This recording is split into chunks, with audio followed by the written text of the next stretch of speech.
Hello everybody and welcome to Bathmat Reviews, where today we are going to be talking about Rise of the Beasts, Wheeljack. Now, I like this figure. I think it's a pretty good figure. It has its problems though, unfortunately, that keep it from being, like, as good as it could be. But for what it is, I think it's good. And, yeah, it's a good figure. Although, I mean, let's be honest, guys, this isn't Wheeljack, this is Pablo. I know that's a bit divisive, but, I don't know. In my opinion, if you change a character's name... Well, sorry, no. The only thing they didn't change was the name.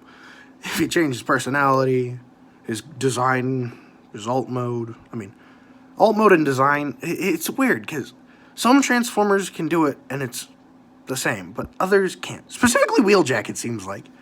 Because, like, Optimus Prime has had different designs and personalities. That's still Optimus Prime. But with Wheeljack, it's always either Q or Pablo or something. I don't know. It's always weird. But let's not talk about that much anymore. Let's just focus on this figure, because it is a good figure, and I would recommend it. It's a very interesting design. He has a bit of a nerd face, big glasses and everything like that. And he has suspenders with a pretty interesting design that where the suspenders are made out of the seat belts of the vehicle. And I think that's pretty cool. Like, suspenders is weird, but it kind of wins me over again. And, yeah, it's a good figure. A little bit of a weird backpack, but, I mean, I don't tend to display them. My figure's facing this way, so it doesn't bother me too much. And a gun, and it's a pretty simple gun. It reminds me of something, of like a different character's gun, but it... You know what I think it is? I think it's Ironhide. Like, it's Ironhide, the Studio Series one. I think it came with a gun that's... like, this is pretty similar. But, yeah. The gun's fine. It's a gun. It's compatible with blast effects, which is always nice. I was a little disappointed that they didn't have... See? Pew pew. I was a little disappointed that they didn't have his, like, arm, like, cannons from the movie. But I guess that's probably because this was, like, being designed off of concept art. But, yeah. Yeah, it doesn't really bother me too much, just a little nitpick. And yeah, without further ado, let's get to transformation. So first, remove the gun. Now, this transformation is a little weird. It has some really good moments, but it's like not quite fine-tuned enough. So, take the arms, bend them up, and bring them up here. Like so. Then take the wings, door wings, and bring them down and in. And then bring this up. Then take his waist, split that, and rotate that around. So now it's like this. Then you open up the wings again, / doors, and then bring the arms down. And that's a weird thing. It's like, that's not very commonly done on mainline figures. Like, I've seen that done before on third parties, but, like, not really much. And then you bring his arms down the rest of the way. And this is a little bit finicky, like, just getting it all lined up in there. But once it's in there good. Then I bring it down a little bit just to give me space, because this guy has a bit of some spatial issues that if you don't move things out of the way just right, then it makes things difficult.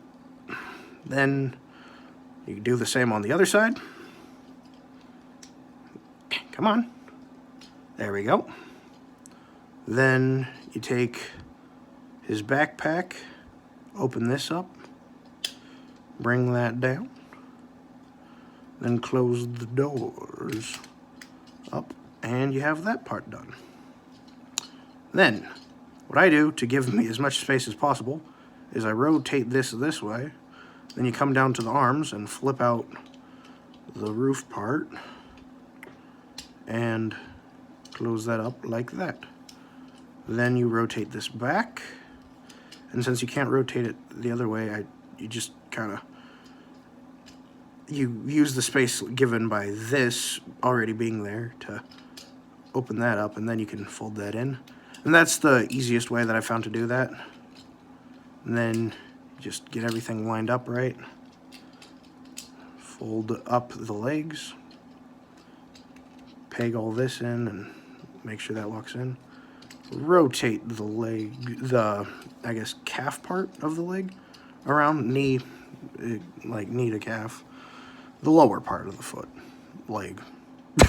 His feet are right here. Then you take his heels, fold them up, and then push his feet into it. Then open up his shins, bring them down like so. Actually, just to be a little bit easier on yourself, peg the legs in, and then bring them down together. So that way, everything lines up a little bit easier. Then you come to the bottom here and take his shins and peg them in. Why aren't you lining up? Hold on. Wait, something's not lined up right. Hold on, and there we go. No. What's wrong?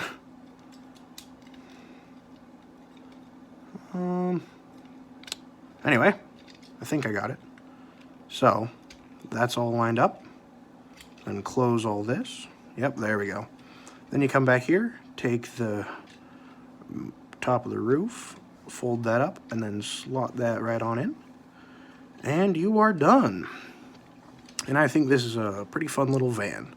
I like when Transformers have a bit more of a unique vehicle to turn into than just a car. And yeah, I think it's a really fun design. Transformation is fun except for the first part, but the legs are great and super fun to do over and over again. And then you can take his gun, and it has 2 tabs here, see? And so you can peg it on either side. I like to have the gun facing back, and it pegs right on top there. And yeah, Pablo. And that's where he gets his fan name of Pablo, because it's on the TV. And yeah, I mean, it's not on the TV, it's on the TV van. Yeah. And so yeah, this has been Bathmat Reviews. Like, comment, and subscribe. And comment on who you want to see next. And check out the YouTube and TikTok and see if you're subscribed or following there. And if you're seeing this on YouTube, follow the TikTok. And if you're seeing this on TikTok, follow the YouTube. You know, all that stuff. Bye.